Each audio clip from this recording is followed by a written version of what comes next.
బంగారం సత్యనారాయణ గారు, ప్రకాష్ గారికి ప్రత్యేక ధన్యవాదాలు. తర్వాత పొలమూరు వెంకట గారు సిద్ధంగా ఉండాలని కోరుతున్నాను.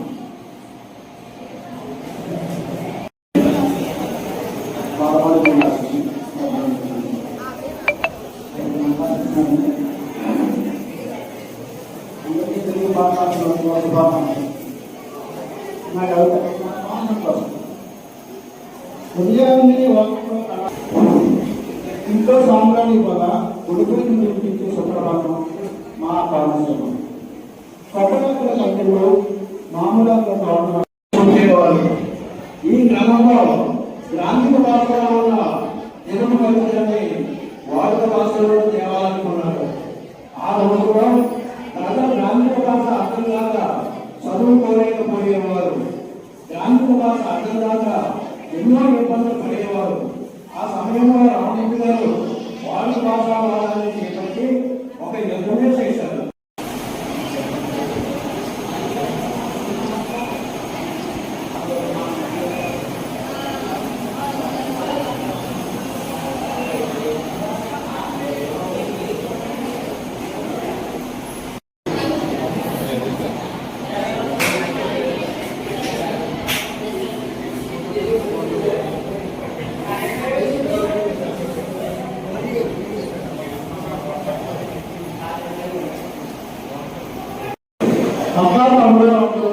వరుసలు భావాభావమంత్రులు వచ్చట్లు ఆత్మీయ సంబంధాన్ని చూసుకుంటూ సాధించే సమస్య కలిగాలి. ఆహ్వానిస్తుంది చేరగొట్టేసారి గురువులు పదవి అంటూ రైతులు ఘనమైన తెలుసుకోవచ్చు. నెక్స్ట్ తెలుగు భాష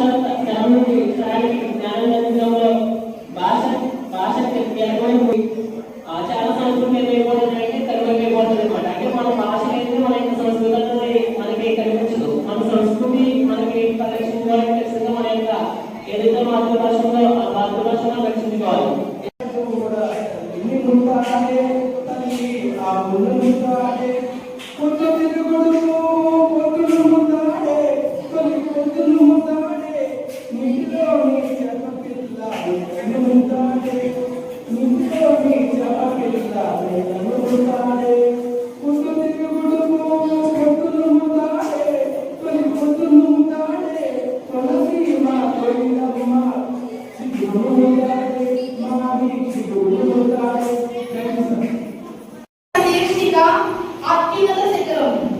ఎన్నో నిద్రలేని రాత్రులు మరెన్నో త్యాగాలు గమ్యాన్ని చేరడానికి ఆరాటపడిన క్షణాలు హృదయాంతరంగా పడిన సంఘర్షణలు నీపై నువ్వు నిలబడ్డ క్షణం నీ ఓటమి సైతం నీ ముందు మోకరిల్లిన నిమిషం నీ బాధలు మటుమాయం నీ అవకాశాన్ని నువ్వే సృష్టించుకో నీ సామ్రాజ్యం కోటలు నీకై నువ్వే నిర్మించుకో నీలో ఉన్న ఆవేశాన్ని విజయ శిఖరాలు అందుకోవడానికి ఇంధనంగా మలుచుకో చరిత్రలో నీకంటూ ఒక స్థానాన్ని కైవసం చేసుకునేందుకు ప్రతి క్షణాన్ని ఒడిసి పట్టుకో.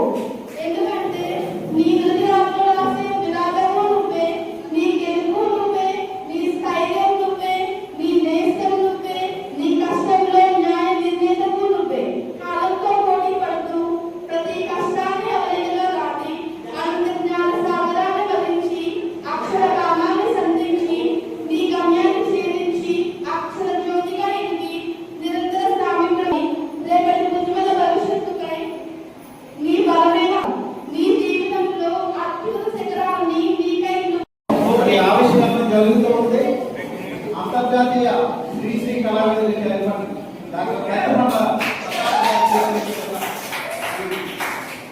ఆవిష్కరణ కార్యక్రమం జరుగుతూ ఉంది.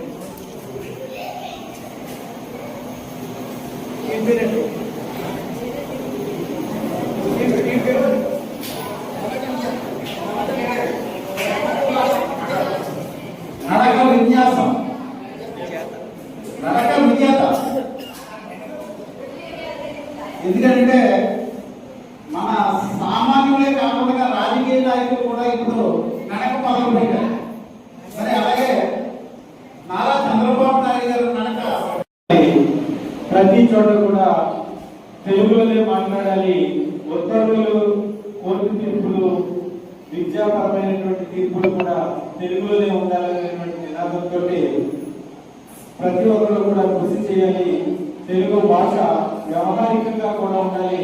గ్రాంథికపరమైనటువంటి పదాలకు లోను కాకుండా మనం ఏం మాట్లాడుతున్నామో అదే యాసలోని అదే భాష ఉండాలనే ఉద్దేశంతో ప్రతి ఒక్కరు కృషి చేయవలసినటువంటి అవసరం ఉంది. ఈ దిశగా కవులు, కళాకారులు, రచయితలు కూడా తమ యొక్క రచనలను చేయవలసినటువంటి అవసరం ఉంది.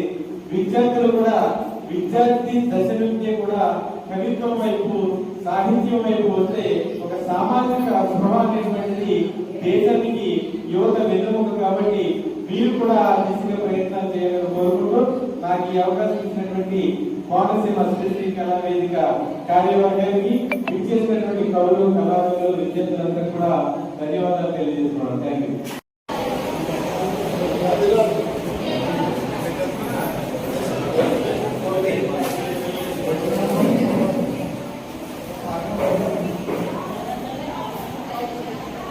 ఎందుకంటే సత్కారాలకే సన్మానాలకి దూరంగా ఉన్న వ్యక్తి డాక్టర్ కందికొండ ప్రతాప్ గారు సౌమ్యుడిగా, మరి స్నేహితుడిగా, మిగిలిన వాళ్ళు అనుస్వాయిగా స్వీకరించడానికి మా ఆహ్వానాన్ని అందించినందుకు తర్వాత నాగభూషణం గారు సిద్ధంగా ఉండాల్సిందిగా కోరుతున్నాం.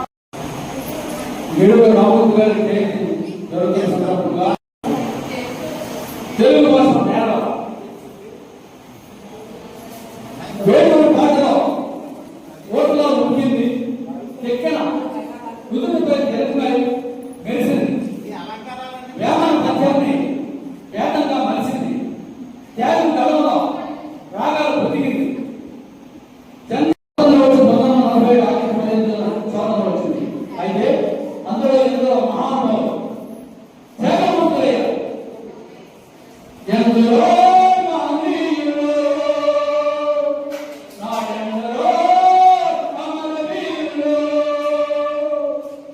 స్వాతంత్రం నా జన్మ హక్కని, స్వరాజ్యం నా జన్మసొత్తని. స్వాతంత్రం జన్మ హక్కని, స్వరాజ్యం నా జన్మసొత్తని. ఎందరో మహనీయులు, నాడెందరో అమరవీరులు. కులమతాలు విడిచిపెట్టి కలిసి మెలిసి నడుముగా, కులమతాలు విడిచిపెట్టి కలిసి మెలిసి నడుముగా, కష్ట నష్టాలు అనుభవిస్తూ కష్టకాలం వెళ్ళారు. ఎందరో మహనీయులు, నాడందరో అమరవీరులు. సమాజ స్థాపనకే సర్వస్వం ధారపోల్, సమాజ స్థాపనకే సర్వస్వం ధారపోల్. లక్ష్మణ్ శాస్త్రి గురు గోవింద గోఖలే, పటేల్ లక్ష్మణ్ శాస్త్రి గురు గోవింద గోఖలే.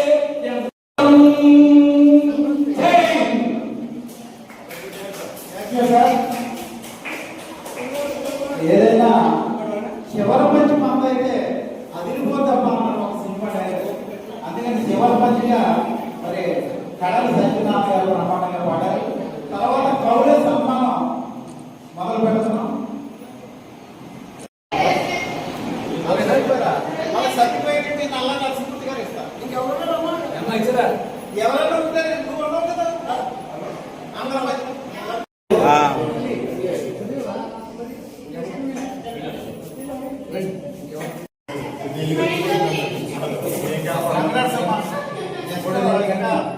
సిద్ధపడాలి.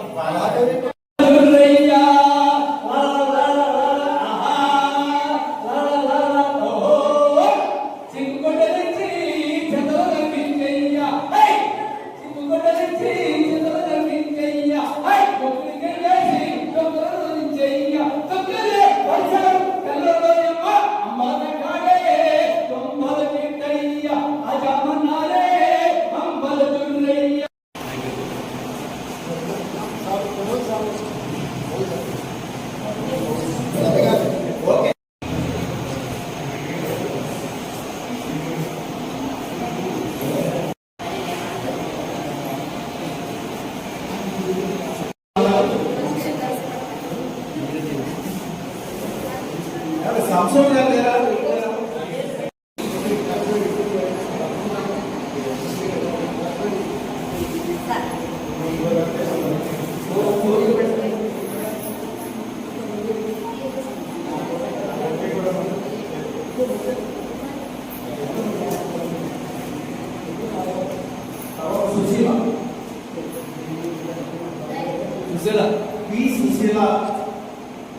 గానాన్ని మరిపించే విధంగా మరో ఒకసారి ఇటు చూడండి, ఒకసారి ఇటు చూడండి.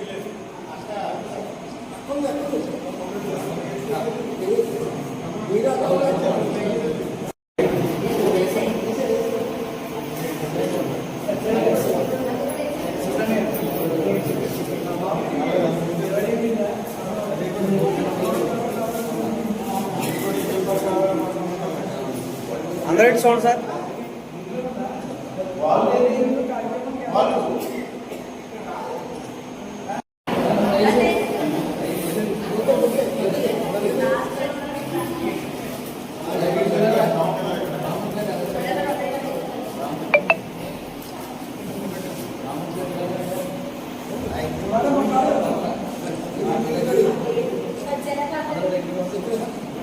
ఇటు చూడండి, ఇటు చూడండి అందరూ.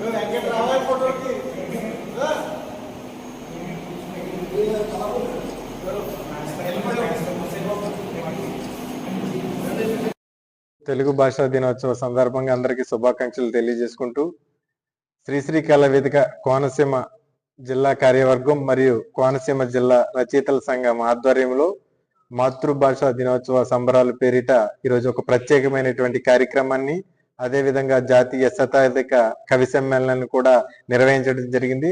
ముఖ్యంగా విద్యార్థులకు తెలుగు భాష ఔన్నత్యం పట్ల, సాహిత్యం పట్ల ఆసక్తి కలిగించాలనే ఉద్దేశంతో ఈ రోజు రవితేజ జూనియర్ అండ్ డిగ్రీ కాలేజీలో ఈ కార్యక్రమాన్ని విద్యార్థుల మధ్య నిర్వహించడం చాలా ఆనందదాయకంగా ఉంది. శ్రీశ్రీ కళావేదిక ఆధ్వర్యంలో మేము తెలుగు భాషా సంబరాలు ఒక వారం రోజుల పాటు నిర్వహిస్తున్నాము. అదే విధంగా 31వ తేదీన పల్నాడు జిల్లా నరసరావుపేటలో ఒక 600 మంది కవులు, కళాకారులు, రచయితలతో కలిపి తెలుగు తేజం పేరిట ఒక భాషా పురస్కార కార్యక్రమాన్ని కూడా ఏర్పాటు చేశాము. మేము నిరంతర సాహిత్య సేవలో, సాంస్కృతిక సేవలో కూడా ఈ తెలుగు భాష, తెలుగు సంస్కృతి, తెలుగు సంప్రదాయాల పరిరక్షణ కోసం నిరంతరం కృషి చేస్తామని ఈ సందర్భంగా తెలియజేసుకుంటూ, పాలన, బోధన, జనజీవన రంగాల్లో తెలుగుని అమలుపరచాలి. కోర్టు ఉత్తర్వులు కానీ, ఏదైనా జీవోలు కానీ విడుదల చేసేటువంటివి విషయంలో పాఠకులకు, ప్రేక్షకులకు, సామాన్య ప్రజానికానికి కూడా అర్థమయ్యేలా తెలుగు భాషలోనే అన్ని ఉండాలని ఈ సందర్భంగా మేము విజ్ఞప్తి చేస్తున్నాం. Thank you. పండితులే రాయలేని గ్రాంధిక భాష సామాన్యులకు ఏమర్థమవుతుంది? సామాన్యులు సైతం చదివి విజ్ఞానాన్ని సంపాదించాలన్నా అనునిత్యము సామాన్య ప్రజలు మాట్లాడే వ్యవహారిక భాషలోని రచనలు ఉండాలని, పాఠ్య పుస్తకాలు సైతం ముద్రించాలని, పరీక్షలు సైతం నిర్వహించాలని జీవితాంతం అలుపెరుగని పోరాటం చూసిన వ్యవహారిక భాషోద్యమ పితామహుడు శ్రీ గిడుగు వెంకట రామమూర్తి పంతులు గారి జన్మదినోత్సవమే ఈనాటి తెలుగు భాషా దినోత్సవం. ఎక్కడో శ్రీకాకుళం జిల్లా పర్వతాలపేటలో జన్మించినప్పటికీ గిడుగు రామూర్తి పంతులు గారి తండ్రి వీర్రాజు గారి పూర్వీకుల యొక్క స్వస్థలం అమలాపురానికి కోతవేటు దూరంలో ఉన్నటువంటి ఇందుపల్లి గ్రామం శ్రీ గిడుగు వెంకట రామూర్తి పంతులు గారి పూర్వీకుల స్వగ్రామం. అలాంటి మహనీయులు పుట్టినటువంటి ఈ కోనసీమలో తెలుగు భాషాభ్యున్నతికి, తెలుగు భాషా వికాసానికి అవిరళమైనటువంటి కృషి చేసినటువంటి ఆ మహనీయుల్ని స్మరించుకుంటూ ఈ రోజు శ్రీశ్రీ కళావేదిక ఆధ్వర్యంలో ఘనంగా తెలుగు భాషా దినోత్సవాలని నిర్వహించుకోవడం జరిగింది. ఈ సందర్భంగా దైవములు లేరు, దైవములు లేరు కన్న తల్లి కంటే, భాగ్యములు లేవు తల్లి భాష కంటే, స్వర్గములు లేవు, స్వర్గములు లేవు తల్లి దేశంబు కంటే, నరులకి సూత్రములు జీవనాడులండ్రు. అంటే మాతృమూర్తి, మాతృభాష, మాతృదేశం సర్వదా ప్రశంసనీయం, బహుదా అభినందనీయం. అందుకే ఈ తెలుగు గడ్డ మీద పుట్టిన ప్రతి ఒక్కరికి ఒక విన్నపం, ఏ దేశమేగినా ఎందు కాలీడినా ఏ పీఠమెక్కినా ఎవ్వరెదురైనా పొగడరా నీ తల్లి భూమి భారతిని, నిలుపరా నీ జాతి నిండు గౌరవం అంటూ ఏ దేశంలో ఉన్నా ఎలాంటి ఉన్నత పదవులు అధిరోహించినా అమ్మ భాషను మరవవద్దు, అమ్మను మరవవద్దని ఈనాటి శ్రీశ్రీ కళావేదిక ఆధ్వర్యంలో నిర్వహించిన తెలుగు భాష సందర్భంగా తెలుగు ప్రజలకు, తెలుగు విద్యార్థులకి విన్నవించుకుంటూ ఈ కార్యక్రమాన్ని నిర్వహించినటువంటి మా జిల్లా ఆర్గనైజర్స్ కి మరొక్కసారి హృదయపూర్వకమైనటువంటి ధన్యవాదాలు. అందరికీ తెలుగు భాషా దినోత్సవ శుభాకాంక్షలు తెలియజేస్తున్నాను.